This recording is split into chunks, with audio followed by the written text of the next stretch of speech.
See, this is where we dance to the music. And here goes my drum. That should be close to Yeah. All right, how's everybody doing tonight? I'm really excited about tonight. I got my old buddy Dan on the podcast. Old buddy Dan, yeah. Old buddy Dan. I met Dan when Dan was 24 years old. He's now 33 years old, but we're going to get to know him just a little bit. So, Dan, why don't you tell us a little bit about yourself, where you are right now, your rank and your job, and even how you became a fan of the team you were a fan of. Which I know, but I'm not going to surprise. Well, are we talking about NHL or whatever? Yeah, NHL. Yeah. Okay, so I'm a master corporal right now in the Air Force Air Traffic Control, same as Terry was, same as a lot of the other guys, Ryan, Kelly, Blake. So basically took off with that, was told it was a pretty good job, work not a whole lot, drink a lot. As I said, sign me up. So had a good time with it. I'm in Gagetown, New Brunswick right now, CFB Gagetown, with the helicopter squadron as the NCOIC currently. And I am, as you guys know, I posted that the team's moving. So what's an NCOIC? We got a lot of civilians here. So non-commissioned officer in charge. So I basically run the tower, especially because the tower in Gagetown is an MFAU, so a military flight advisory unit. It's not like Comox. It's more smaller scale in a sense, and we only fly helicopters for the most part. We do get other aircraft in that fly into our ranges and stuff for pair drops or bombing runs and stuff like that. But it's pretty much just the boys. None of those officer types like Al. Kick them out. Get rid of them. We don't believe in them. We don't need them. Al is not salt of the earth, is he? He's an awesome. No. So, so I was put in charge about a year and a half ago due to a mishap with another member, and I'll leave it at that. Basically, I'm getting promoted. Unfortunately, they can't promote me because somebody's holding my line number, which I'm not happy about. So I should be a sergeant on my way out of here, but instead I got to wait till September, and then I'll be taking over NCOIC of Greenwood in Nova Scotia. So that should be a new thing. Less work, sleepy town, a lot of beers, hockey.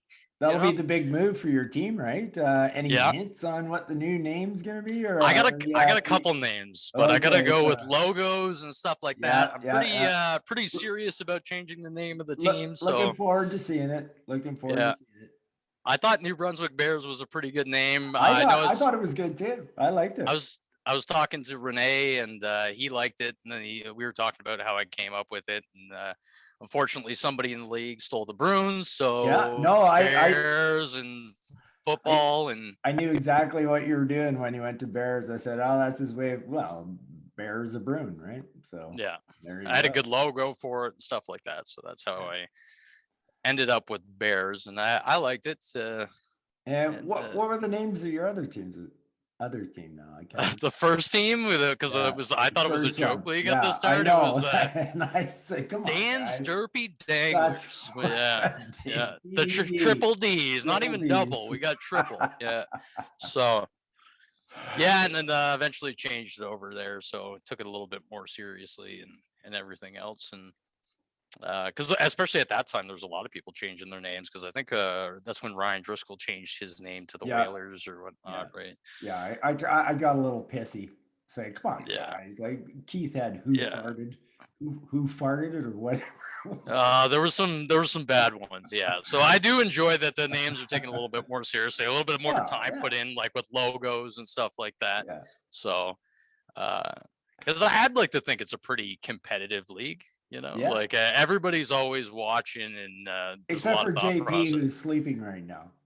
I know. I mean, he's got nobody to blame but himself. JP's like a bear, hibernating. He got my first 2 draft picks, and he's just like, "Fuck it, I'll just wait and see what I get." I guess. Yeah, I got one of the top 4. Who cares? That's funny. Too funny. Maybe he doesn't know what's going on. I don't know. I have to message him later. I thought he would have picked up on it, but No, JP, when he's out, he's out.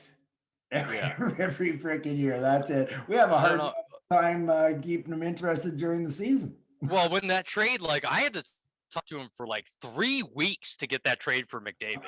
Like it was like 3 weeks of talking to him, messaging him on Facebook and stuff. Oh man. Yeah. And the deals. And eventually he gave in, but I mean, obviously I paid for it. Yep. You worked for that and- deal. So basically, I think we figured out that you're a Bruins fan. So why are you a Bruins fan? So I'm a Bruins fan, basically like I was raised.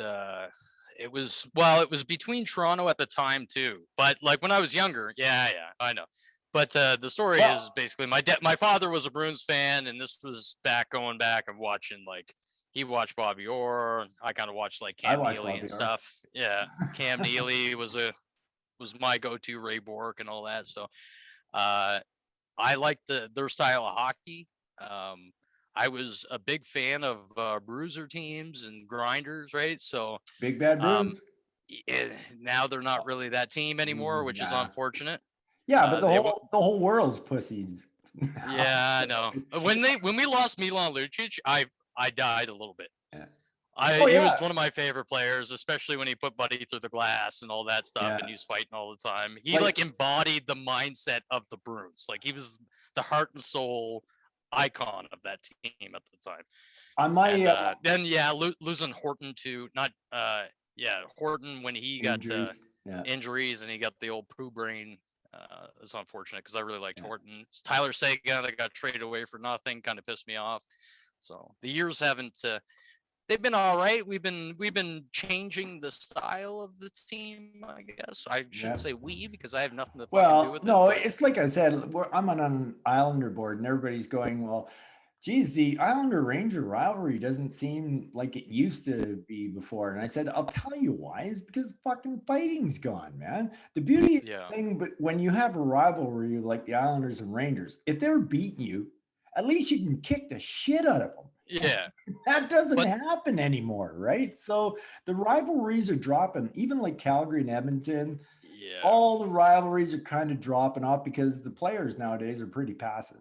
Yeah. Yeah, it's true. And like playoff hockey, I find is not quite as exciting. The Bruins mentality obviously is grinders. Philly's still got a little bit of that. And I would even say like Columbus does a bit. Yeah. But, when you got to play a team for potentially 7 games straight, and every time you go into the boards, you just get knocked on your fucking ass and beat up. And eventually you just don't want to go into that corner anymore. And then that's when they take over, right? So you may beat them all the time in the regular season, but then when you got to play that same team for seven games straight, like it's a big difference, right? So different type of hockey now. Huge. It's like in the last year, the Islanders could have played. Well, they played Washington in the playoffs. So I'm talking like a calendar year. And then they're going to play them 8 times in the regular season. Now they could play them 7 times in the playoffs game. That would be 20 games in a calendar year against one team. And I mean, everybody knows this year's kind of a wash for the actual NHL. Like I'm getting sick of watching the same team. So it's just like, man, this is becoming a drive for sure. All right, so it's not great, but I mean, it's better than nothing, right? So yeah, for sure. Could have nothing, So I think we're going to jump into her now here. Let me just bring. Oh my God, Dan, we haven't been recording. Are you kidding me? I'm not. It was on. straight into the semifinals. Fuck me. All right, let's get up. Back at it again. All right. Well, I mean, maybe they'll just get the shortcut, right? Like, I mean, if we don't remember what we said, then fuck it. That's true. That's true. Yeah. All right. So where is the semifinals? We're back at it. Back at it. Round 2. Take this fucking. All good. Dude. I got nowhere to be. I got to stay up late anyways. I'm on nights this week. So it's good to talk to my old buddy Dan anyway. Yeah. So shooting the shit again via the internet. It happens. Hey, I mean, I'm down to have a call anytime. If you want to have a couple drinks or a couple smokes, we can shoot the shit. Sounds good to me. All right, you ready to go? Give me 2 seconds. Okay. Need a bit of nicotine. Fuck. Let me make sure. All right. Hold on a second. I just got to make. Okay, it is recording. Fuck. You got to make sure it's recording. Yeah. Well, you see the recording up top there, where it shows in the screen. Oh yeah. Okay, I didn't know I can't see that, and it'll say pause. You need better fucking glasses then, Terry. I think so. Yeah. Well, it's when I go to this that I can't see whether I'm recording. When's the last time you've been to an eye doctor? Wow. Been a while now. You probably do that. Probably get on that. There we go. We're rocking and rolling now. Okay. Do we tell them that? Absolutely. Okay. No, we're professionals here. Absolutely. We're professionals. No, we're telling them. Okay. In 3, 2, 1. All right, so we're getting ready to go to the semifinals now, and before we go to the semifinals, I'm afraid that we're hoping that me and Dan didn't use our best material, because we've been podcasting for an hour or so and forgot that I had it on pause. So this is what I get for being the special guest, right? Like, little fatty. Dan's had a few beers, so you know, I'm gonna be hammered by the end of this thing. You better not clip that again. You know, we'll be here till 6 o'clock in the morning, my time. You know. Yeah, pretty much. What time is it there now? 12:17 right now. 12:17. But this is the time that I was supposed to get off work, but I also wouldn't have been drinking this whole time. That's true. So, yeah. Okay. Well. And hopefully we remember all our good jokes. All right. So anyway, we're going to dive into this. We're going to talk about the Port Elgin Wolfpack and the Calgary Oilers, and the Wolfpack took the Oilers 2 straight, Dan. Yeah. And basically, like, they both didn't have good weeks. Like, looking at the points, the teams weren't playing as well as they have been playing. So it goes to show that you can have bad weeks. They lucked out. You look at the other 2 teams playing in the league, they both would have lost, right? So luckily, they both had bad weeks at the same time, made for a close game, on the other hand. But, both teams are better than what they showed these 2 weeks. So I agree 100%, especially in the points department, right? Like we've seen the Wolfpack and the Oilers regularly up at the 50, and the highest point game they had was 42 out of both. Yeah. Both suffering in plus minus. Obviously, Bo had a decent week, game 1 for plus minus, but then he countered it with a miserable week, game 2. So it evened out. He almost made it to 0, but not quite. Unfortunately for Blake, just having a tough time, right? So goaltending wise, and then plus minus killed him, not putting up the points he normally does. So goaltending was a big hurt for sure, because if you even look at game 1, right, like all Bo had was 2 points. Like with a 917, easily beatable. Easily beatable. But then game 2, not even a shot. No goaltender between the pipes for him. So you're basically saying, here's 2 goals. I'm down 2-0, and now I've got to win 4 of the next 5. I don't think I've ever seen the hashtags before. No. I don't think I've ever seen the hashtags before. It's never been there. Yeah, I've got this thing. So the old pound sign, you know what I mean? Well, it computes. I've got the formula in there that it computes, right? So as soon as I put in this, and it does nothing. But nothing. No, not even zeros. I don't think we've ever seen the pound signs before. I feel bad for him, man. Like I do. I've been there. Hashtag Blake, you need a goaltender. Well, you guys rag on me for only running one goaltender most of the time, right? So it's not out of the ordinary that, like, I've been lucky. At least I've had somebody to play. You know what I mean? At least there's numbers up there. The one guy that's always been going for you, though, is always a quality guy, like Fleury, right? Like that guy. One week there, didn't he get you 2 shutouts? But I wasn't expecting. Like I didn't do this on purpose, but I'm not going to throw in. And you guys go on that. Yeah, I'm not obviously going to break Mrazek's thumb and make him be out the whole year. Like that wasn't intentional. Believe it or not, in my other league, Carey Price was so bad. I was actually thinking of but I couldn't put him on the bench because I got no other goaltender. So but I mean, when you have a good goaltender, and you can't put another bad goaltender, right? Because then it just kills your save percentage, and then you might not win either Well, category. Price Then you was have the the bad potential to goaltender, win one. though. Yeah. That was the guy. You gotta hope he swings it. You gotta hope he swings it, right? You know, when they get a new coach in, and it is what it is. But yeah, it's unfortunate for Blake. But like I said, both teams didn't put up the numbers that they normally or are capable of. So Agreed. it's hard to say.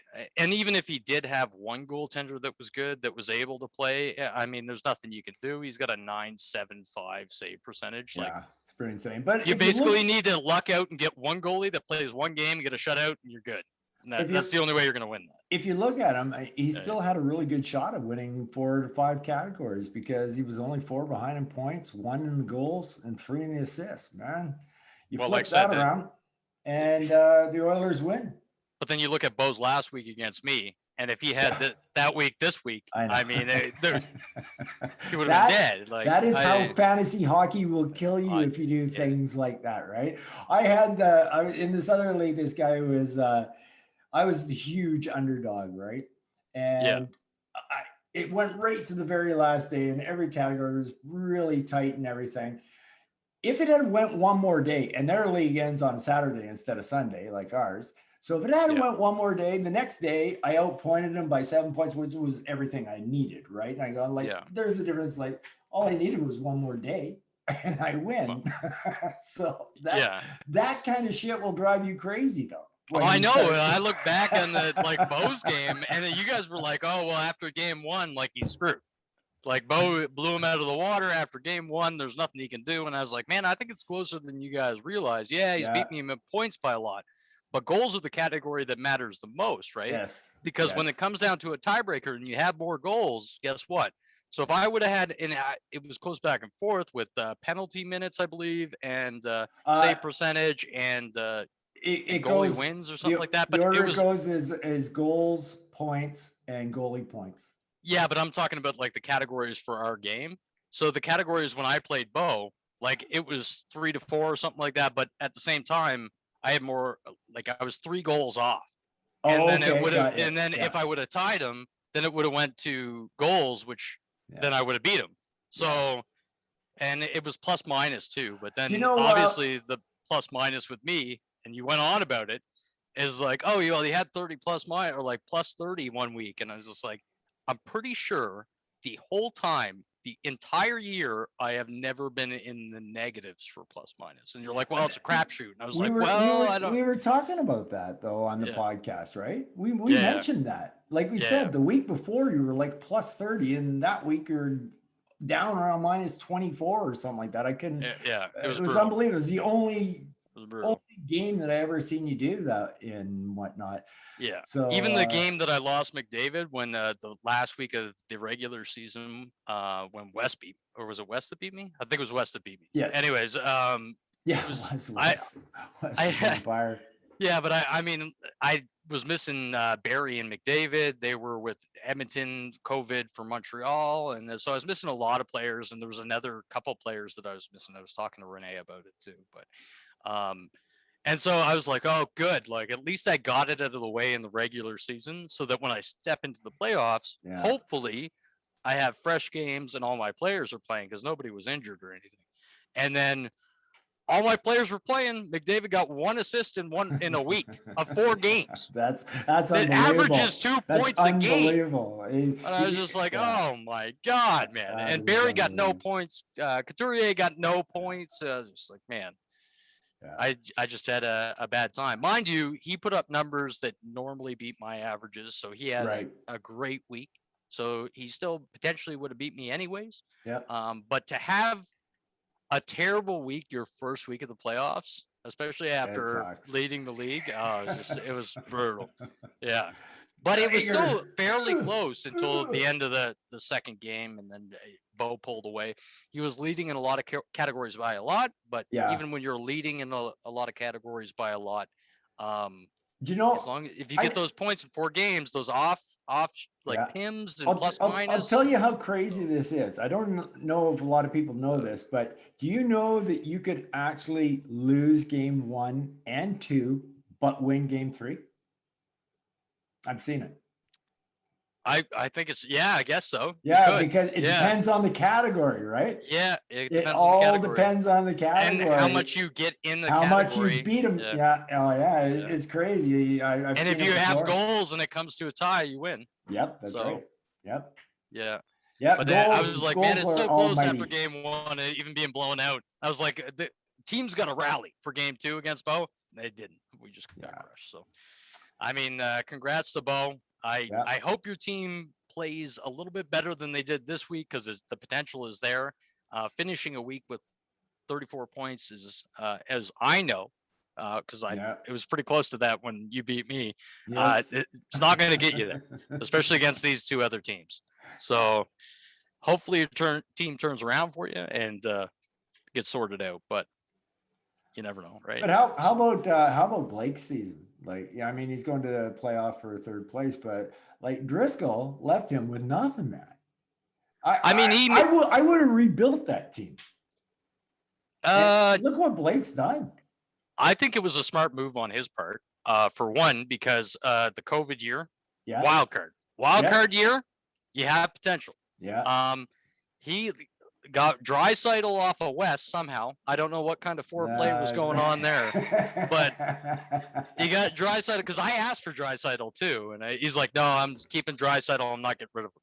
So, he did put together a great team. He put together a team, but they're still. But when you have a COVID year, and when these teams are playing the same teams over and over again, it's not diversified. They get into a rhythm. You're seeing players that play better than they ever have. Obviously, you look at Matthews and stuff like that. Right? I can't remember if we talked on this one or the other one about how much it meant by who was playing who in a certain week, like Leafs. Yeah, we haven't talked. We did on the last time we were recording, but we didn't record it. So yeah, like it's crazy how the schedule works like that. Like if you've got a goaltender and all of a sudden you're facing Connor McDavid 3 times this week. Odds are your save percentage and your win points are not going to be that well. Unless it's when I'm going into the playoffs, and then you're safe. Exactly. Oh, McDavid let me down pretty hard. Same as Barry too. Barry was close to leading defenseman, and then he just dropped off at the end of the year, which was disappointing. But same with Devin Taves for me when I was trying to tank, and he wouldn't let me tank because he was getting 3 assists here, 2 assists there, and as soon as we entered the playoffs, I might have got 1 point from him. In the last 4 weeks. Guys as commissioners need to get us into the dressing room, get us talking to these players. Yeah, because we got to get their head straight. We're the GMs. We need them playing their best, and nobody's giving no time to take your foot off the pedal, boys. Yeah. No time to take your foot off the pedal. Got to get in there, get those goals.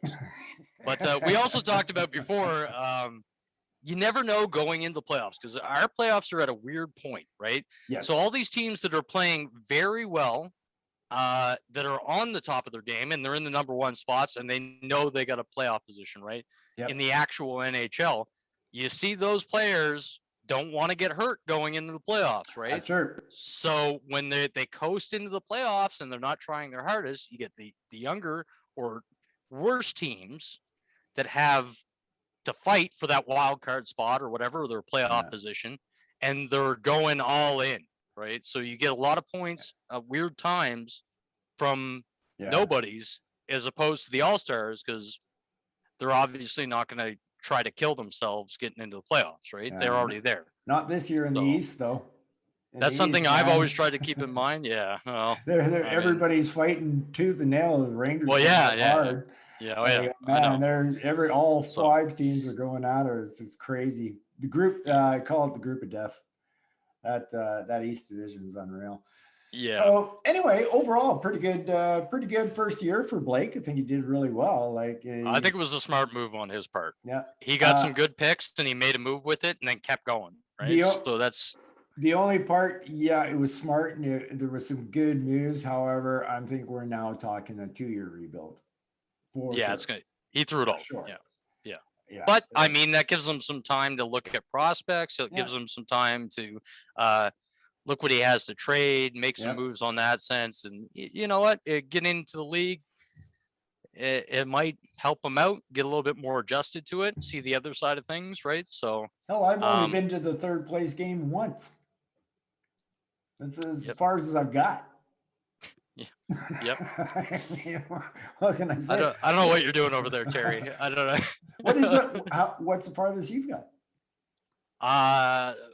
Yeah, it was semis, right? Semis. When I lost to West. In the semis last year? Not last year. No, this was Oh, 3 right. years, 3 years ago. Yeah, the years ago. Yeah. Yeah. So that means you played off for third place. Yeah. And I lost that too. I'm pretty sure. Yeah, I'm pretty sure I lost to West in the I semis. got sad all when of a I had that sudden. 1 week, and after winning the CDS, and he just destroyed me. It was when I had all San Jose, and then it was when Joe and Pavelski and all them were on San Jose, and I had Burns and all that, and then San Jose just lost every game. And I was like, oh, okay, good. I just lose then. Yeah. I feel kind of bad thinking about my third place game. It was against Marty. Yeah. Oh, Marty, we all miss you, man. Still miss that guy to this day. I tell you. I do. What a great the eyes on his face when with Zoe and all that and drinking beers in the backyard. Good fella. Yeah. Oh, for miss sure. him for sure. Definitely miss. I can't believe we're coming up to 2 years. Wow, that's just insane. Anyway, let's not do that. Congratulations, Bo. Bo's moving on to his first Brayman Cup finals. What year is this for Bo? Is this 2? I think it's third year, right? But it's technically 2, I think, because the COVID year, right? So. Oh, right. Yeah. So there was nothing really decided. Year 7, but actually year 6. But kind of deal thing. Yeah, hopefully he turns his gives him a pep talk, gets on TikTok, starts doing some weird shit, and turns that team around. We know they can explode. We know they can. But now if they're on the down end, you know what I mean? Like they were going strong for so long. And when you got players that are hot, that are not normally that great, pulling off shit that nobody's ever seen. And all of a sudden you hit the downward spiral. Nothing bitter there at all, eh, Dan? No bitterness there at all. You hit no, not at all. No. Not a little, not even a bit. Why would I want to do that? Not even a little bit. No, not even a little bit. But hopefully they bounce back and then we see an exciting game. I hope it's going to be I hope it's going to be an awesome final. I got a feeling it's going to be. So let's move on to the other series. Moves like Jagger and Colwood Rangers. Colwood Rangers winning this series by going 1-0-1 for 3 points, and Moves like Jagger was 0-1-1 for 1 point. So Rangers win the series 3-1 in 2 games, or 3 points to 1 in the first 2 games. So Dean is moving on, and man, I tell you, man, Nick put up some great numbers. Yeah. But I mean, when you look at, you got 2 goaltenders performing, you got you look at the Rangers, you got 10 goalie points. It's going to be hard to beat. It's going to be very hard to get past 10 goalie points, right? Yeah. Save percentage, very good for the. I mean, game 1 it wasn't that great. Like, I mean, 917 is still good, but it's not anything that's unbeatable, right? Yeah. But then you got game 2, you got 932, you got 10 wins. And when you take 2 categories that easily, I mean, you're set up, right? Yeah, it's pretty hard to lose. Even if you lose the 3 assists, goals, and points, you still got plus minus, you still got PIMS. Or if you take one of those categories and one of the other, you know what I mean? Yeah. So but it would have been tough to come back. If you analyze this though, he is so close in so many different places. Like just for this game here, he's only 2 goals off, or he's only 4 penalty minutes off. So that gives him the win. Now he's up 1-0. Now here, 1 goal. And that's what happens when you lose 2 categories. 1 goal gives him a win again. So basically all he needed was 1 goal and just go 3 goals. So he needed 4 goals and 4 assists, and he wins this series. Yeah, that's crazy. It just goes to show you how strong having 2 really good goaltending. 2 good goaltenders is. Like, you know what I mean? Like when you got 2 guys performing and you take those 2 categories that easily. Yeah, that was amazing matchup between Renee and Dean. That was an unbelievable goaltending matchup. That was nuts. Yeah, that was crazy. Like 23 points. 23 goaltending points. Like, holy Yeah. smokes. And their averages were both around 950. That's a And they both record, had, right? oh, it's gotta be. Nobody's done that. Gotta Yeah, be. nobody's done that in the league, right? Yeah. So, like, I mean, they were, both teams were like hovering around the 950 as well.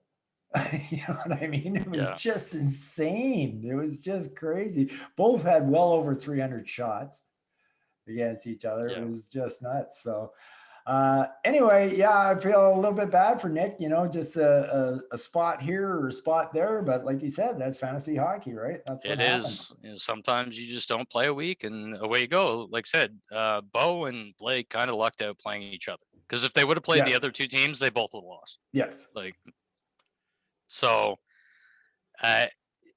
both of them actually have to hopefully their teams come together for some reason, give them a pep talk, because when you're playing both these teams, you look like you're in trouble, right? So I mean, the Oilers, you're gonna have a tough time, and they're capable of putting up that many points, but at the same time, when you look at last week's compared to this week's, hopefully Blake's capable of putting up 100 points. You know, he's capable of putting up 100 points. The Oilers. I've seen him do it lots of times, but then so is Nick.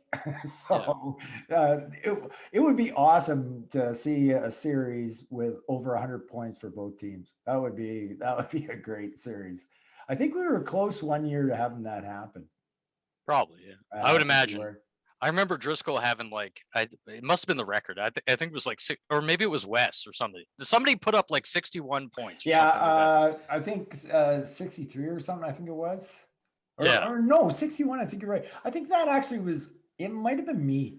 I can't remember that one. I have a hard time believing that, Terry. But also, you were tanking, and then you almost put up 50 points. No, so I maybe. Yeah. I know. I'm tanking. I'm in the bottom 4, and I put up like 49 points this week. I would have to go check that out, but I think it was in the year that I went to the game 3. Probably. But somebody, I think it might have even been done twice in the 60s. I'm not sure. I'd have to go back and check on that for sure. Yeah. But so it looks like it's going to be the Colwood Rangers in a squeaker, 3 points to 1. Moving on to the Brayman Cup, face Port Elgin Wolfpack. Who are you liking in that one? I'm going to have to go with the Rangers. As much as I would like Bo to win because he beat me, and then I would have that Toronto Maple, or no, it was Montreal Canadiens when Boston won the Cup. They're like, well, we went to Game 7 against the Bruins, so if we would have beat the Bruins, we would have won the Cup. So I'm going to go with that logic, but not because I would love to see Bo win the Cup just for that sake, but I think the Rangers are going to take it just because the goaltending is there. Bo had 2 bad weeks in a row. I wouldn't say bad because he put up 42 points in the other week in one of the weeks. It's not terrible, but it's not where he was at. You know what I mean? Numbers across the board. Plus, Rangers, I believe, have been in the plus minus for the majority of the time in the last ending weeks. And Bo put up negative number, and he had the positive number that brought him to -1. I don't have the numbers in front of me, but so I think it's got to be Rangers is my vote. As much as I'd like to see Bo win, I think the Rangers got them. They're putting up strong goaltending numbers, strong points, plus minus. It's going to be tough to beat. Maybe his team comes back around and they get out of their slump and put up the 50 goal or 50 points, and he takes it that way. But when you lose, like I said, 2 categories of goaltending, and then he beats you in the goals or assists, and then it's just plus minus and PIMS, and I think it's not hard. We were talking last time that he almost has a better chance to have one goalie start one game and get a really super high save percentage. At least get one of those 2 categories. Right? But, that's risky at the same time too. It is risky. I mean, but you guys judged me for that move when I had Varlamov, and roll the dice, right? Roll the dice, man. It's your money to do whatever. But if he does that, and it pays off, could pay off big time. And man, he would look like a genius. He would look like a genius. He would look like a genius. He would no longer look like a genius because it would actually be us who are the geniuses for thinking about it. Yeah, so we already said it, but he can't change his roster now. So that's true. Well, he can for week 2 though. Oh, that's true. Yeah, might just need a goal to win in game 2. You never know. So the old one goalie strat. Yeah. You can't get 2 goalies. Fuck it, play one. That's right. So for me, I'm in the same boat as you. I'm going to go with the Colorado Rangers as well. And this was a tough pick for me. But the reason I think my reasons are all the same as your reasons. Just a more all-rounded team because of that goaltending. And I think if you look at the two teams, I think the Wolfpack on a good day can outscore the Rangers easily. I really do. And so the problem with that, like said Terry, it's only 3 categories, and if he loses goaltending, he's down 2. Yeah. I think the better bet, just overall. So unfortunate. Then he's got to hope to win one of Pims or plus minus, right? If he gets all 3 of them. But I've also had really strong teams where all of a sudden I'll come out one week and I'll get like 5 goals and 40 assists. So if you're in the playoffs, I lose the goal category. Yeah. Even though I had 45 points and I won the points and I won. So I try to sprinkle in those goal scorers with Ovechkin and hopefully McDavid if he ever decides to play again. I don't know. So you still keep me up at night, eh, Dan? Oh man, I was not happy. That like literally the last week of the regular season, they're all out for a short period of time, and I was just like, thank God it's not the playoffs. They're all back, and they play worse than they played without them. Without all the superstars, I was missing like 6 players. 6 players I was missing, and I had worse numbers than I did the last week. It's unfortunate. I think I'm going to have to put up a poll for who people think will win the Rangers or Wolfpack. See if they're in line with us. So basically, both of us are calling the Rangers right now. But I'm telling you, I'm calling the Rangers. But it's so tight. Like there is a high potential to play. Yeah, it's a you never know fantasy hockey too, right? Yeah, you never know. It's a crapshoot guessing who between those two are going to win. Both very very high potential for both teams, and. So we'll see. I'm just going with like my knowledge of his previous games and stuff like that. Yeah. He has those categories that Bo doesn't have, and if he beats him in one of the categories that Bo's supposed to win, like said, Bo may get 50 assists. He gets 50 assists and he gets 10 goals, and then all of a sudden the Rangers they got 12 goals and they lose. Or they just have 2 goaltending points and plus minus and pimps. They win. Yeah. Don't even have to touch. Don't even have to touch points. That's right. Don't even touch it. That's right. So and then like I said, it can be tricky if you're low in the goals, and now you're only getting 2 out of 4. You only ice all your highest Pim and plus minus guys. You don't even go for goals and assists and points. You just go for it. But like I said, Bo had 2 bad weeks, and if it continues, we're going to talk about something very similar to that. Somebody has done that very, very similar, and his name is Ryan Kelly. But we'll talk about it later. I'll tell you what he did for the playoffs. I've been watching him. He did a great job of doing it for sure. Yeah. How about we move on to the moves like Jagger and Calgary Oilers squaring off for the 3rd place money. 4th place gets nada.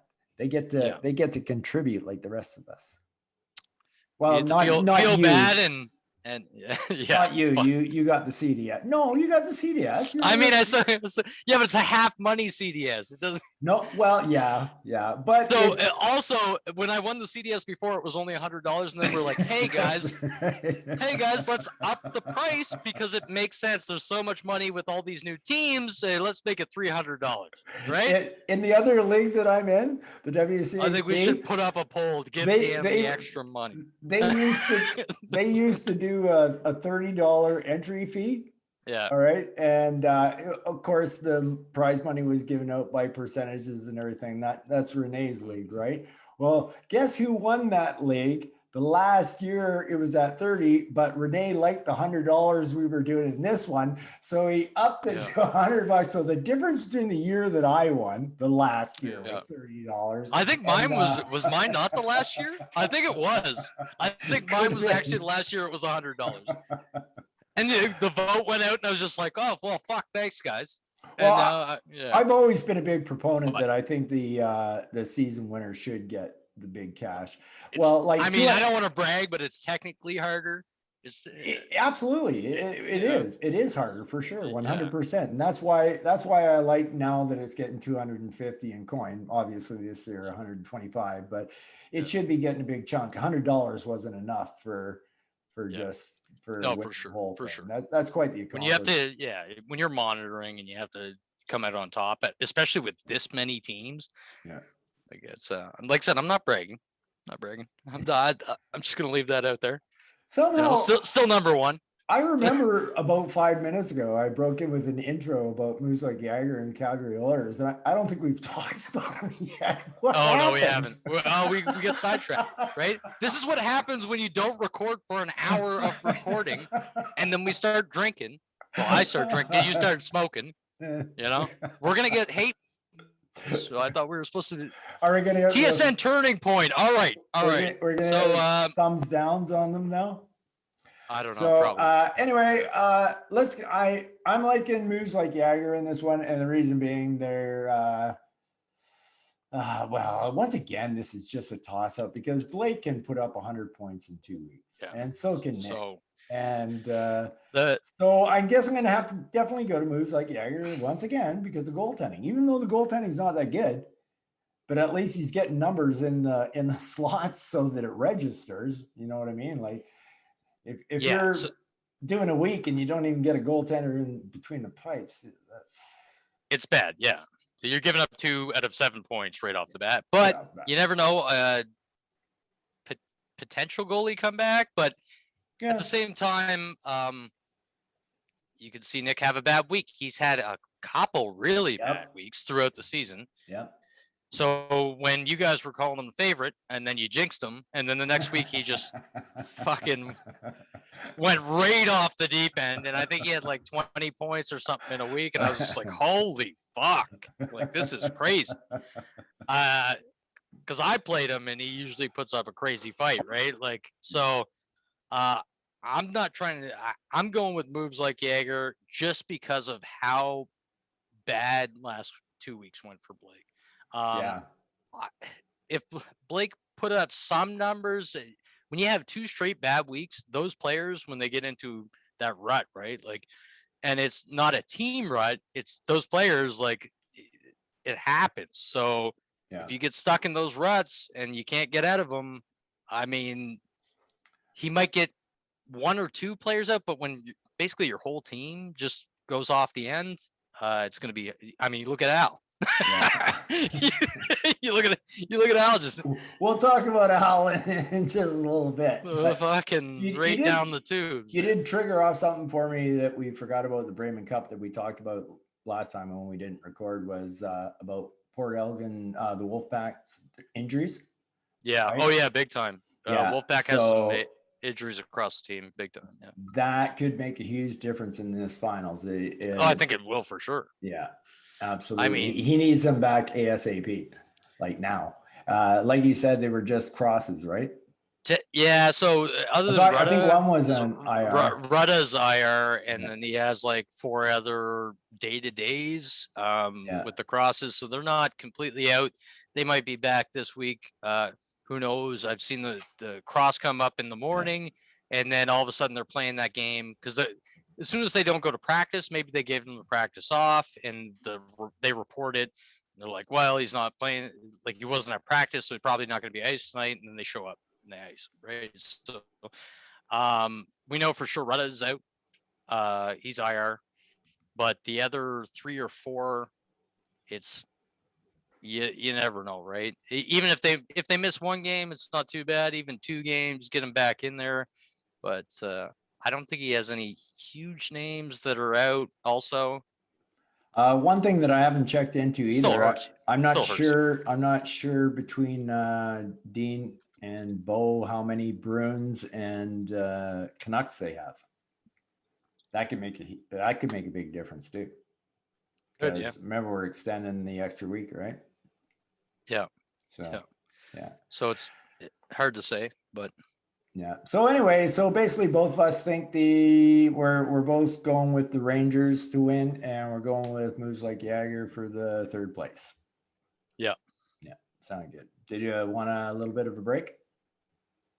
Yeah, let's take a quick one. I've been I'm not drinking gonna stop since I got recording. home from work. Okay, you're not stopping recording. I'm not stopping. I started drinking as soon as I heard flying was canceled. I got home, started drinking. So between the time of setting this up plus the hour of filming that we did, I need the bladder. Good. Yeah, the seal's been broke. So do it. I'll be right back. Yeah. I think I'll do the same. I thought you said you weren't gonna pause it. I'm not gonna pause it. I didn't, but then I figured I'd just sit down here and just stay single focused on it. I will start it as soon as I see Dan. As soon as I see Dan, I will start the recording. Next time, I'm just gonna keep checking that left corner to see if it's recording. I guess. Yeah. Makes a big difference for me, for sure. All right. So, I guess we're going to the 9th place. That's right. All righty. Back to that old game. Yeah. We're recording. Good. Okay. So 3, 2, 1. Okay. So next up, we got the probably the most exciting ever race for 9th place draft pick ever. I know we've had nothing like it in the no control zone right now. No doubt the strongest field for 9th place we've ever had. And I'm my mind. Well, let's bring it up and take a look at who's doing what. Alrighty, where are you? Yeah, we definitely have 4 solid teams. Al at the start, the favorite of the league. I won the CDS.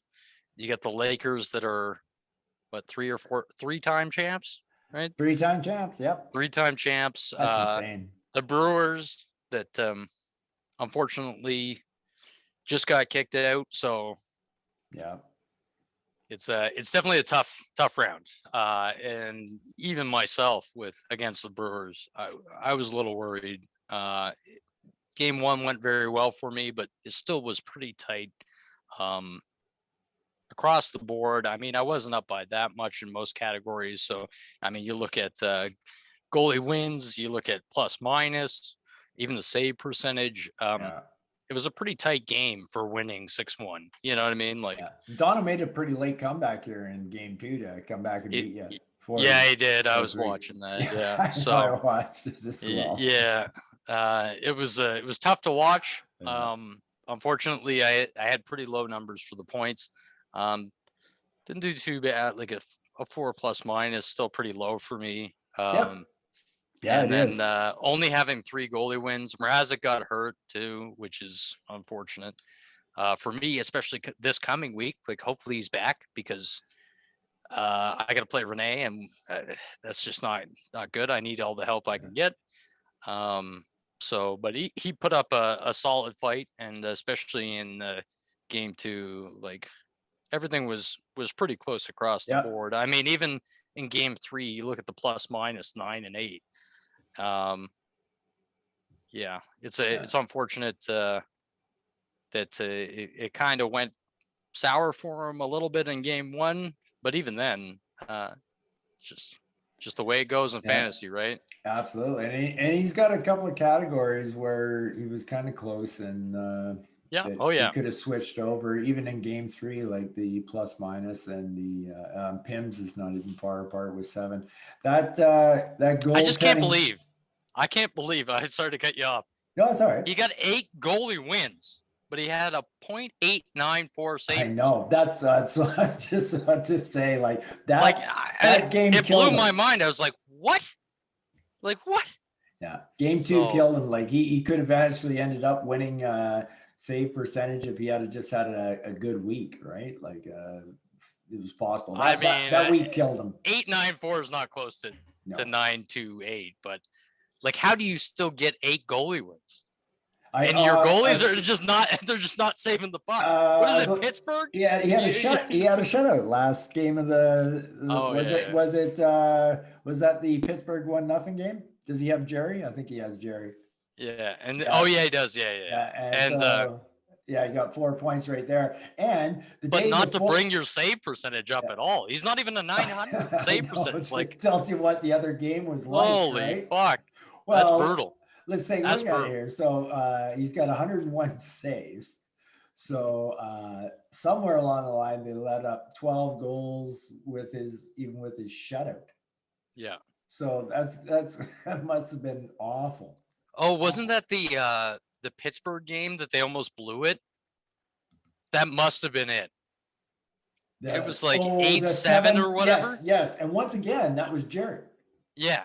That was Jerry again. So yeah. But then he almost saved him with a shutout after that. Yeah.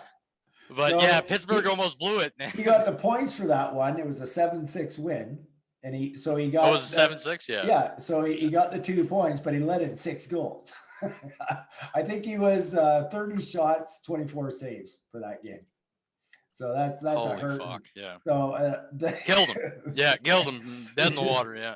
But then he comes back and gets a shutout after that, right? Which brings it sort of almost a little bit respectable at it's not really respectable because of how much lost by, but yeah, it's pretty funny. Poor Donald. You can say to my draft pick holders, I still try till the very end, so that'll influence you taking draft picks. Season ticket holders appreciate this. Yeah, they do. Because the people that are holding my first 4 draft picks, you're a man of the people. This is for you. This has nothing to do with me. I'm already fucked. I'm already done. JP and I think it's Blake that holds the other 2. I'm still trying. I had that happen one year for me too. I won whatever the category was. I think it was the 5th overall one, right? I won it, but like I didn't have any draft picks like till round 6. I was like, I'm doing it for you, baby. I'm no problem winning those games. No problem. But when I need it and want it, no.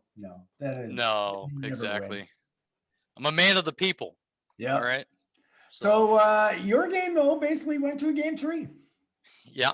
Donald pushed you to game 3. Yeah, no, he put up a fight. That's for sure. It was more than I was expecting, especially in game 2. Well, you really hammered him in points in game 3.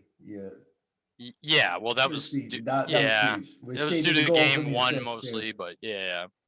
But that plus minus was dangerously close to going the other way. Well, those have normally been my categories, and everybody was like, "Oh, you're playing Fleury," and yes, Fleury played well for me when he was the only goalie.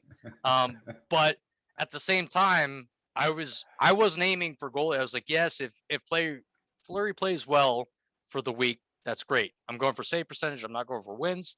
And then plus minus was always great for me throughout the year. Not so much now, apparently, in the playoffs. And then assist, goals, and points. Right. I would just stack those 4 categories and hope for the best.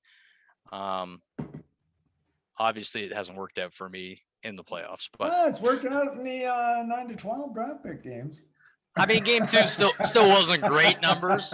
I mean, the majority of the season, I don't think I hit 30 points in the regular season since I picked up McDavid and who else did I pick up that was a big playmaker, Chikrin or whatever from LA.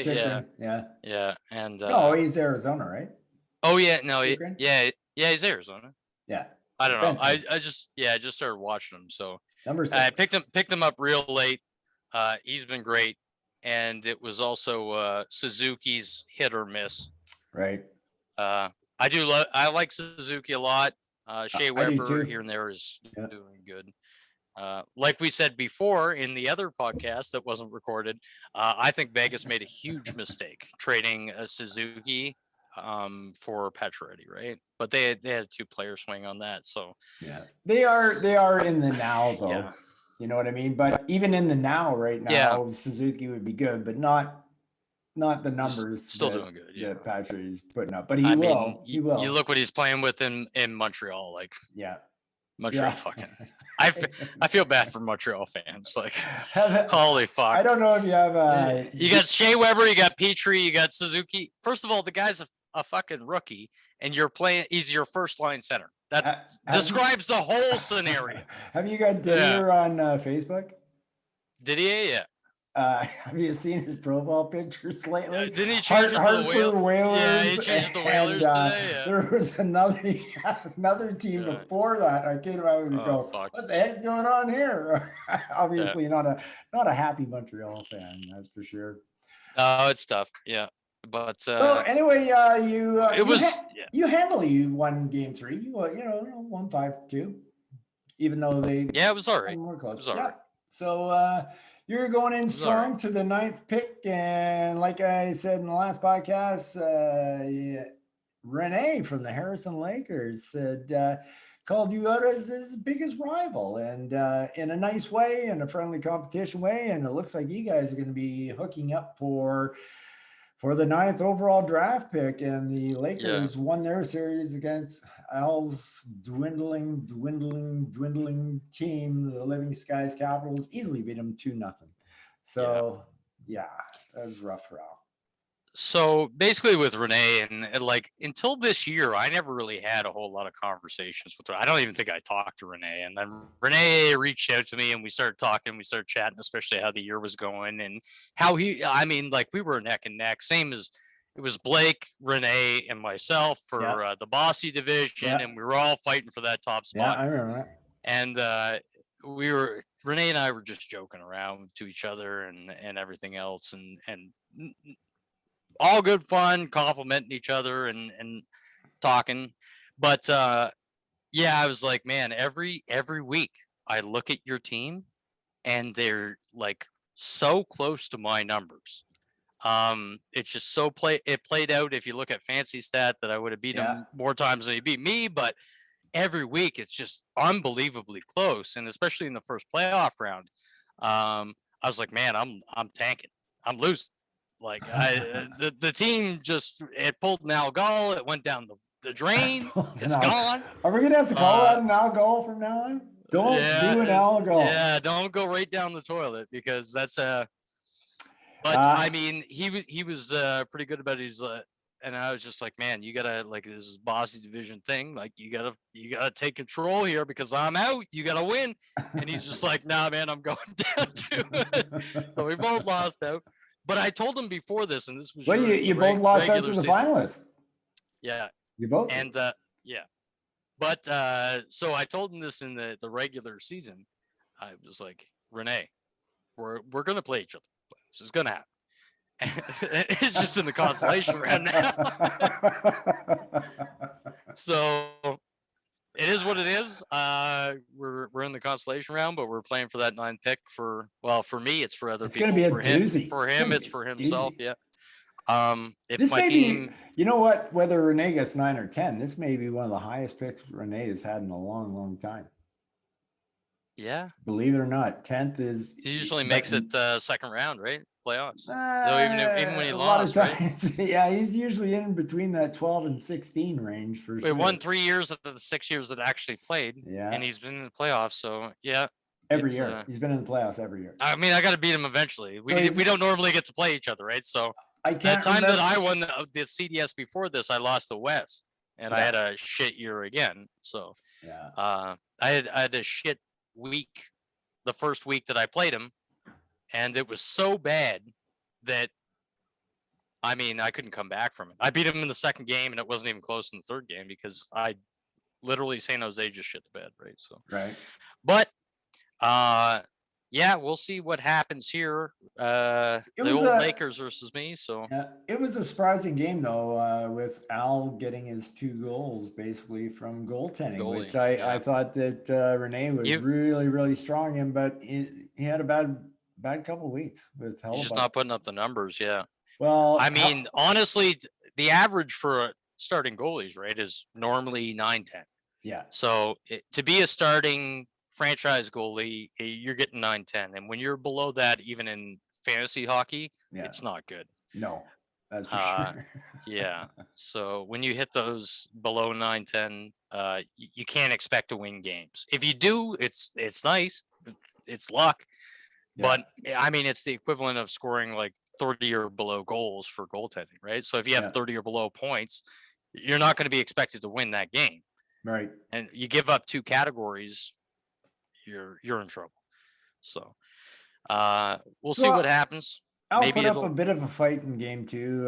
He lost 4-3. That's about as big as his fight was in this one here. But Yeah, he took Pims. He took last time plus we talked minus. about it last time. Like I right from the very moment that you pulled ahead of him in the CDS, he has spiraled ever At, since that out of moment. control. He went out of control, losing to you, and then all of a sudden Nick was next up, and then he lost to Nick, and then the playoffs. Phew, hasn't even really been close in the playoffs. I haven't seen a team drop like this. Wow, it's crazy. So the thing with this season was, and especially with our divisions and how the league started. Okay, so when you look at it, I had very tough games from the start, first couple rounds. So and we were talking about this in the last time, but my very first loss was the first week of the season. So I went 19-1 or 18-1 for the longest time, 18-1-2. I tied Wes, I tied Blake in I think week 4. And but I lost to Renee the very first week. So that one loss was the very first game before I made any moves or did anything. And then beat everybody.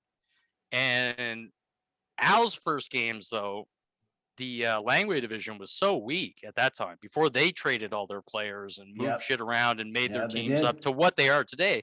And don't get me wrong, their teams are great. But at that time, their teams were not great. And he played all the worst teams. And then when he got to Bossy, eventually he was playing against me. He was playing against Blake. He was playing against Renee. And then it's just a matter of time, especially throughout that season, technically until the end of the league, which is where all the Langway division teams came together and they had all their picks and they made all their moves and they became as strong as they are now. That's when stuff starts snowballing, because when you got to play those same teams twice in a row, well, I don't know playing them once. I don't know if you noticed at all. One of the fewest movers this year was Al. He pretty much had his team set at the start, and I don't really recall a lot of big things except for the Markstrom Holtby trade, which I thought was fantastic. But it was a good trade.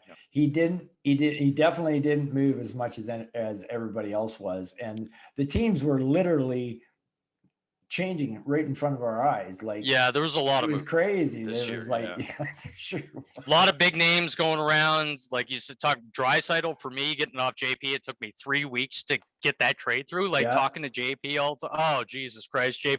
I hope you watch this, because I fighting with you, and you're like, well, I don't know, like maybe, and then you're like, you won't talk to me tomorrow, and then all of a sudden he's just, I'll let you know tomorrow, and then I'll hear from him. Like, I'll have to message him 2 days later. If he did start watching it, he never made it this far. Yeah. I can guarantee it, he didn't hear you. What do you want? Like, what do you want for McDavid? I need McDavid. I want him. It's going to fill a giant hole that I have in my roster right now. I need it. Yeah. And finally, I got him, and I was just like, man, like, Jesus. It was pulling teeth. So, yeah, it cost me, but it was, I think, the right move at the time. So, I mean, it didn't play out for me, but I mean, when you can't predict everything lining up where you just lose a week, right? So it is what it is. And it's same with COVID this week or this year in general. Like, you just never know. These last couple games, and you get a team that gets COVID, then you're fucked. You're fucked. Yeah. You lost all that money in the league for that. Yeah. For sure. COVID's had a big impact. It could have a big impact. There's still 2 weeks to go. Anything could happen. So boys out partying. Bring back the wrong hooker, and then all of a sudden you got a case of the COVID, or the clap, as they call it, right? Isn't that what they're calling it these days? Is that what I got last time? Yeah. So I don't know. We'll see what happens. It's going to be exciting. But predictions, because we didn't do that yet for those guys, right? So, that's right. Well, I predicted you. We predicted you, right? Did we do that? I think that was last time. Whoa. So this, yeah. So this is how far we were filming into it. That's right. That it was last have to do time all that over again. Yeah. So another hour in, and we're yeah. So I mean, it's going to be a close game. I can't even say myself, just from watching the games all year against Renee, it's going to be tight. It's going to be a fun game to watch, especially for ninth. I mean, I made my active roster switch today. So PK Subban is out, Grizzlick's in. Other than that, not much movement I can make. But the PK's back, is he? Remember once upon a time he was a high pick? He hasn't been doing terrible the last couple of weeks, to be honest with you. When McDavid scored no points, he had like 5 points in the week. So technically he came in when he was needed, but it wasn't enough.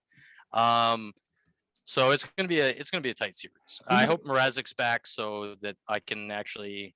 It should be a good one. I will definitely have my eyes on it. But what about the other one? The matchup that I believe a certain Al Gall was calling a certain Donald out, saying he wanted him and he was going to take him down.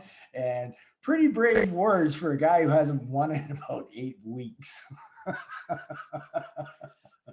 Fuck. It's something else. So ballsy. Ballsy. I don't know what the fuck is going on with your team, but holy. I know. You better take that private jet of yours there, old pilot wings, and get it down to fucking see some teams, because that's the only way you're gonna turn them around. Needs to talk to his boys, man. Something's going on. I would have at least fired the coach by now. At least. Oh, I would have fired the GM weeks ago. I would fire the GM.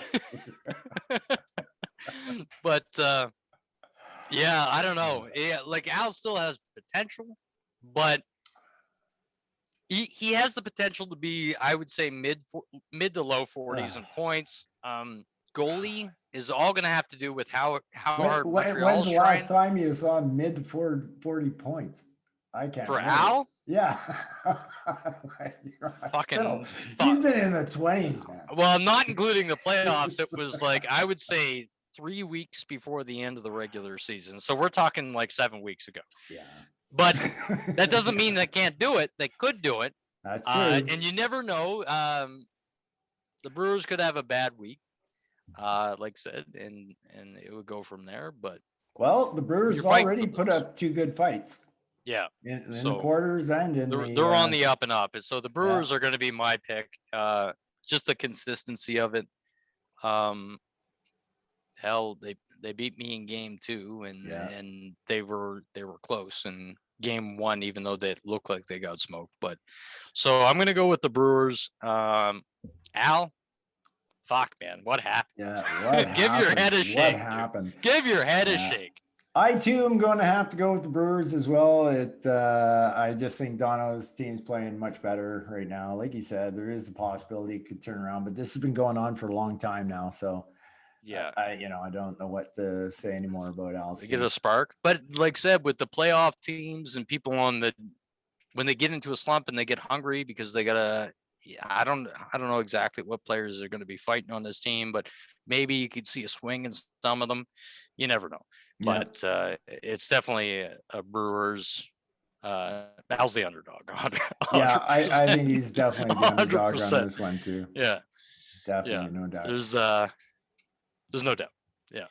Okay, so we're going to move along to the consolation rounds. We'll zip through this a little quicker than we did the semifinals and the 9-13, but we'll first take a look at the 5th round pick here. So Darryl made a huge move this week. Flying Colors won 4-2 over Sealand. Sealand currently was in the 5th spot. And West won 4-3 over Pit Pat. So basically, Darrow has moved himself with the Flying Colors into the 5th spot, which we've already talked about is going to be a great hockey player. It really is. Yeah. It's going to be a good pick. And even the 6th spot's going to be good too, right? So you got 5 and 6 are good. So it's the contention there too is, I mean, shit, it's anybody's game at this point. It's I mean, less Pit Pat as much, right? But Flame, Sealand, and Flying Colors. I mean, hell, it could be any of them that finalize it, right? So. Yeah, for sure. All Sealand does have to do is get into a tie with anybody but Pitter Patter, right? Yeah. So anybody but Pitter Patter, which they wouldn't be in a tie if they were up in first place. So yeah, they basically have the tiebreaker over both the Flying Colors and Flames of Flurry. So yeah, tightly contested. Sealand stays in the sixth spot because of their initial ranking, and West needs to outright pass him if he wants to get into that sixth spot. I'm surprised Garrow got out of the 50-50. He's 3-1. That's you would expect Garrow to be 2-2. Looks so he's weird, breaking the rhythm. I know, it looks so weird. Oh, like that's a dominant 750 winning percentage right there, Dan. 750. Yeah. And so yeah, Sealand playing the Flames this week, right? Yeah. So yeah, so whichever one comes out with a win on that, and if Flying Colors lose to Pit Pat, probably not going to happen. But if they lose the Pit Pat, then they all move up, right? So in the sixth game, though, so if the Flames beat Sealand and Flying Colors win this week, it'll be a showdown between Flying Colors and the Flames. And Flying Colors will have been guaranteed to win because West is they'd have the tiebreaker over West. So Garrow's about one win away from really kind of pretty much sewing it up for the Garrow, don't fuck this up. I hope you're knocking on wood because I don't give a shit at this point. Garrow is used to the fifth overall pick. He's very used to it. He's used to anybody between 5 and 8. Okay. So all right. We're still cheering for Garrow to make that initial playoff. It's been what? All right. 3-4 years. Garrow, I have faith in you. I know you're going to do it next year. I think it's 3 years because the year out, right? So 3 years. But whose team did he take over again? Was it Lindsay's? No. Lindsay's went early. No, he was an expansion team. That's right. Yeah, he was one of the 15-16 teams. Yeah. Okay. Yeah. So who was the other one? Who was the other expansion that year? Was that Bo? Yeah, it was Bo. Yeah. Oh, wow. Those two franchises kind of went in different directions. Jesus. You just got to give it to Garrow every time, eh, Terry? Every time. You just give it to Garrow. I love Garrow. You got to have Garrow on the podcast so he can talk shit back. You know what I mean? Like, all right. Well, I think there's potential. But I mean, it comes down to Garrow has to lose this game. It's probably not going to happen. So my thoughts are fifth pick goes Garrow. Yeah, guys, when we made predictions on these ones, I didn't pick Flying Colors. I went with Wes, but I forgot. Like everybody said to me, but Flying Colors' record against the bad teams was really good this year. Yeah. So I didn't even put 2 and 2 together there. And I thought I probably should have picked the Flying Colors as well. Give it to Garrow. It's kind of hard for Pitter Patter falling down to 8th spot because they really depleted their team to get down. So obviously next year is a rebuild year for them, I would think. Yeah. And if the rebuild goes well, McDavid and Matthews will be up for that draft. So you'll be competing at the bottom of the barrel for me. Yeah. I'm trying to get one of them, right? Yeah, I got some players up for trade. So yeah. All right, let's talk about RK. RK is officially just 1 point away from securing the first overall draft pick. All he needs is a tie in his next 2 games. Yeah. So, but wouldn't you say that since he's a Bruins fan, it would almost be sacrilegious, don't you think, to not take Pasternak no matter where you are in the 1 to 4? Right? I wouldn't take Pasternak. You're a Bruins fan, man. No, I'm a Bruins fan, but I think I would almost take fucking Marshall before I would take Pasternak. I just don't trust him, man. I just don't trust him. I love him, but he has his moments. He's up and down. He's like a roller coaster, right? So yeah, but his highs are pretty high. Yeah, but when you miss a week of points, Yeah. and you're in the playoffs in a hockey pool, you got, you know what I mean? I'm speaking from experience here. All right, Terry? That's the thing you'll always remember him Yeah. from. You know what? I may be a Bruins fan, but you fucked me up in my No, fantasy you draft. can't play teams in I the know. hockey pool, I know. right? I know Wes does. Yeah. I know Wes does. He's all about those Calgary. He still have to chip from me, so Yeah. I don't know. Maybe I'll give him to Okay. him this year. I might need to make a trade. Who knows? But it's you never play your team favorites. I would love to have all Bruins. So- I have Bergeron, but I did want to talk about RK's team though. Like I watched him build his team, and what he did was he completely tore it down. So from the time that he tore it down when he was 3-1, he never won another game. All right? So that's a pretty bad team. It's not like he had a ton of great guys on his reserve roster. Right? He had a couple, but it's not like he was overloaded or anything. So when he built that team, he knew that I had Jake Allen, probably a good second goalie to have, or even a third goalie to have, right? But he knew what situation I was, and he just waited like a little buzzard waiting for me to drop Jake Allen so that I could get in thing. As soon as I did, he scooped him right up. Because you know what happens? You know what happens towards the end of the year? Because all the big trades, especially big movement, when people know they're tanking, so all the draft picks go for the big teams. Yeah. Right? So he scoops that one on me. But then how he built his team, he went for the hard-nosed guy. So the hard-nosed guy that scored a few points, like a Zach Cajun, those kind of types of players. Yeah. And so he covered himself in penalty minutes. He got himself up to snuff with getting Jake Allen. And so he didn't really worry about points too much because you know what? Most teams in the bottom four are not going to score a lot of points anyway. No. Right? So he covered himself in all. You're looking at 30-point guys, you know. Yeah. So he covered himself in all the other categories. He went for the all-rounded team for the playoffs, which I thought was an excellent move on his part. Yeah. No, he definitely I think he watches more hockey and commentary and follows, because I was talking to him a bunch too. Yeah. And me RK, we talk text every night. He's on fucking Twitter checking profiles of hockey players. Oh yeah, he's checking everybody's, because he was telling me about Mrazek, and I was like, no, Mrazek, like, he's coming back. And I thought he was supposed to be back the last 3 weeks of the regular season. He was supposed to be back, but they kept putting it off. Like he was cleared to play, they just kept putting it off. So I was right in a sense, but RK was like, he's not coming back this year. He's not coming back this year. He's not. And so he did end up coming back when I needed him, but unfortunately the rest of the like team glass, wasn't. So he's down. He's got to be fucking made out of paper mache. I don't know. It's unbelievable. He's a great goaltender, unbelievable goaltender. Just fucking made of paper mache.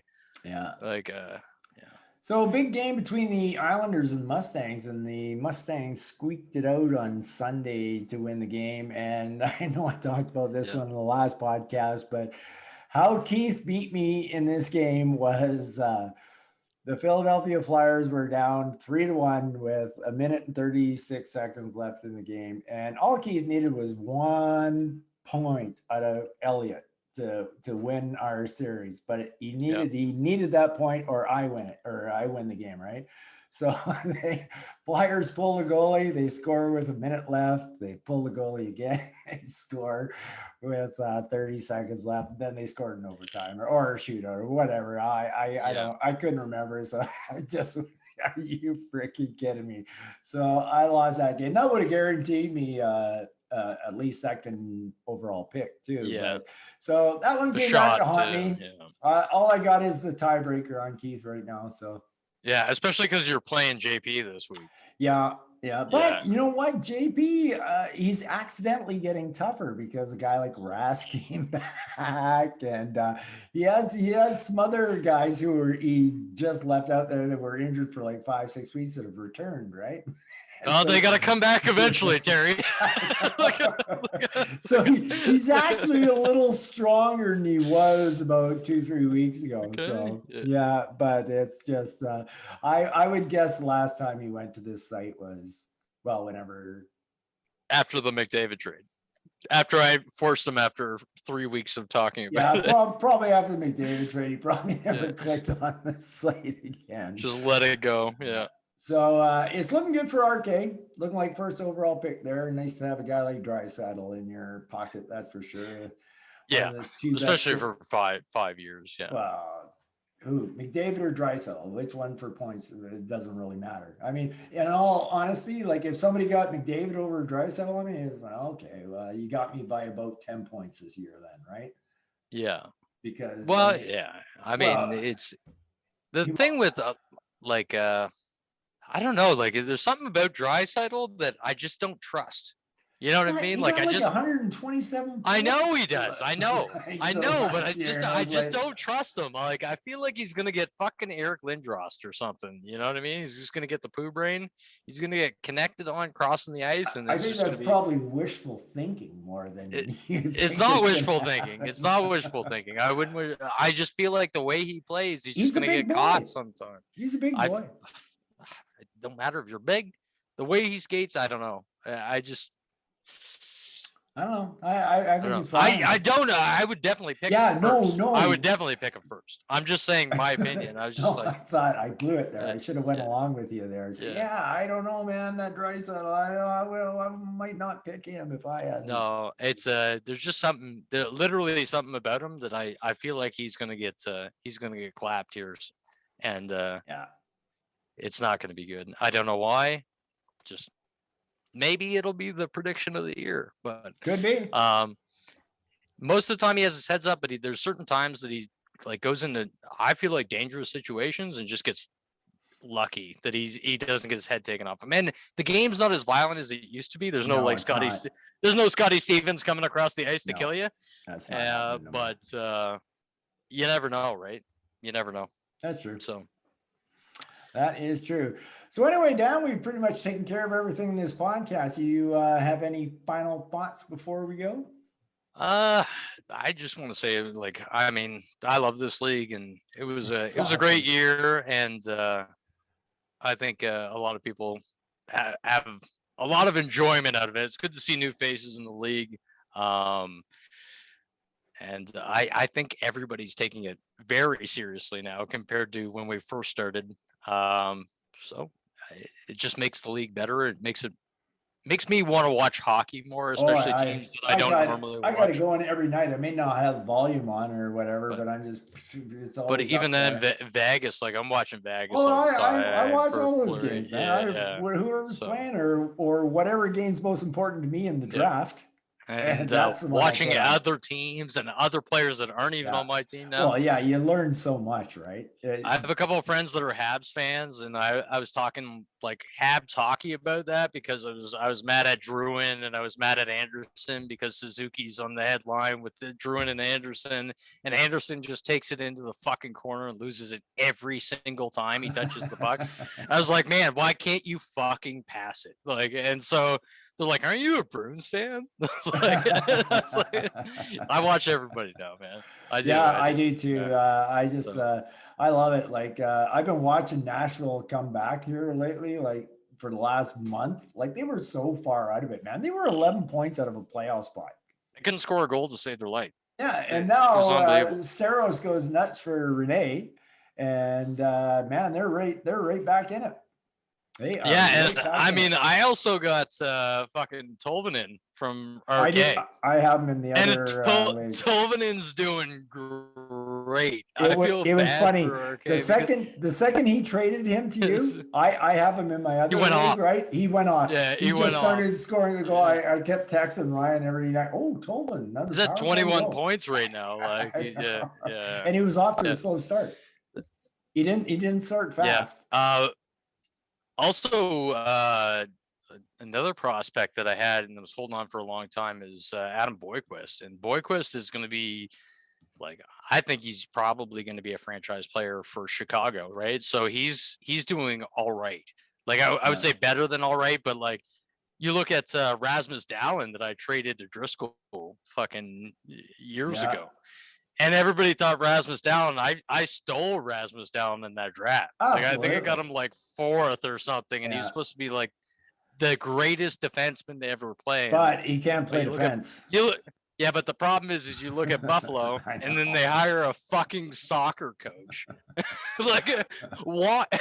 Never watched hockey in his fucking life, and they hire a soccer coach, and you're just like, okay, Taylor Hall's Taylor Hall, but like, there's no reason Buffalo should be as fucking terrible as they are. Yeah, I agree. Well, it doesn't.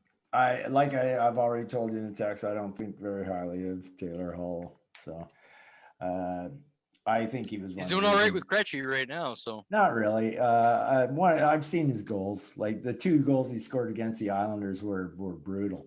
We're so soft, it was unreal. So mad because it was the. No, I'm not mad. Three of his 4 goals have been against the Islanders this year. He scored on Buffalo against us too. So, but he only had 2 goals before he came to Boston. And then he played 3 games and got 2 goals. Or 4 games, he got 2 goals. He's gotten 3 goals. Actually, he got 2. Or no, in 4 games, he got 3. Yeah, but he's gotten 3 now. But he's right. I think he's at 6 games. 2 of them were super soft against the Islanders. Like fucking Varlamov went to go poke check him, and he had nowhere to shoot. All he had to do was stand there, and the puck would have hit him. But no, he puts his stick out for. And the other one was really soft too. And then his third goal went a 45-degree angle switch. It hit some guy's knee pad and went straight into an empty net. Hey man, it's better to be lucky than not lucky, right? Like, better to be lucky than good. Well, in his case, that stands because he's not good. That's for sure. That's my final thoughts. So anyway, okay, all right. I want to thank you for coming out to the podcast now. So basically it's 1:30 in the morning for Dan right now. It's 9:33 for me. So I want to I'm on night shift anyways. So well, this is when it would have ended if flying wasn't canceled. But flying got canceled tonight. So I got here early and I messaged Terry and I was like, oh yeah, let's get on the podcast and talk some shit. It's going to be interesting to find out when I do this editing what we lost because of that first one. We had some really good funny stuff. We did. It was good. We talked for an hour and we only made it to the semi, like so. And we talked before that too, but yeah. So anyway, it's been a pleasure. It's been I haven't had a chance to talk to you in a long time too, so it was really nice just since I showed up at your house in the middle of the night. Yeah, pretty much. The one thing I do want to say, like when you're talking about the league and everything, about how much you're enjoying it and that, I'm really excited about these podcasts with people who didn't know people. I'm glad you're doing them. I'm actually very glad. I wanted to come on sooner, but I also felt it was kind of jinxed. Yes, and I told you that. I was like, I feel like it's jinxed because everybody who goes on the podcast loses. Now I'm going to lose to fucking Renee, and it's going to be your fault. Now. But you know what I mean? Like you said to me, you really hadn't talked to Renee up until this year, right?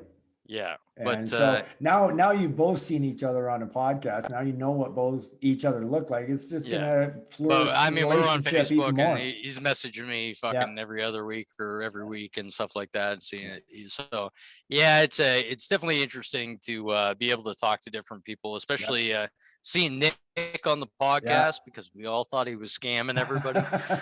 You know what I mean? Fucking scam trades. I wasn't the one behind it, but a lot of them seemed a little fishy. But I'll leave it at that. No, Nick, good to see you coming into it and actually enjoying it. So I mean, definitely I like his explanations. Something. Honestly, it's good to see him taking more involvement. Hey, I'll say one thing. Because of Nick, we got this league off the ground. That was the 14th thing that we needed. And he was only 14 years old at the time. Yeah. But that's what I mean. Like everybody's gotten a little more serious. Everybody when they first joined the league, and we had fucking Andrew Lindsay and back when Ryan Driscoll and Marty and everybody was in it. Everybody kind of took it as a joke. Like we showed up at Al's house and just got fucking obliterated. and we're trying to make draft picks, and nobody has like. It was almost before technology. Like I showed up with fucking printed off player lists. Remember, I didn't bring a laptop, right? I showed up with a 27-inch Mac. Remember? Yeah, you showed up with a fucking giant Mac and put it on the table, and everybody's like, "What the fuck?"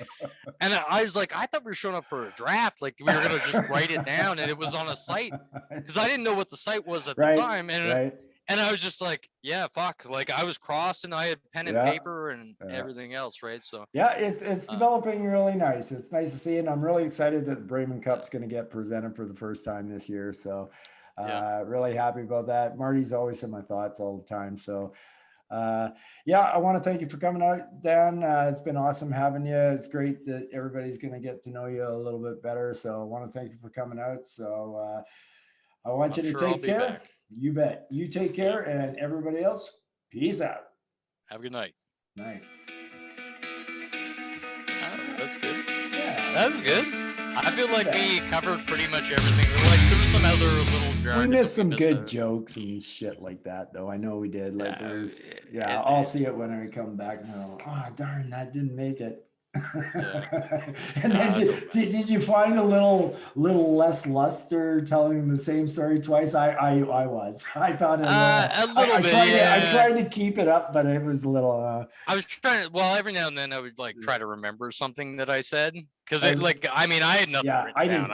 I was just spitballing, right? So, yeah, it is what it is. But I think we hit on basically everything that we talked about before. And there was some new exciting stuff.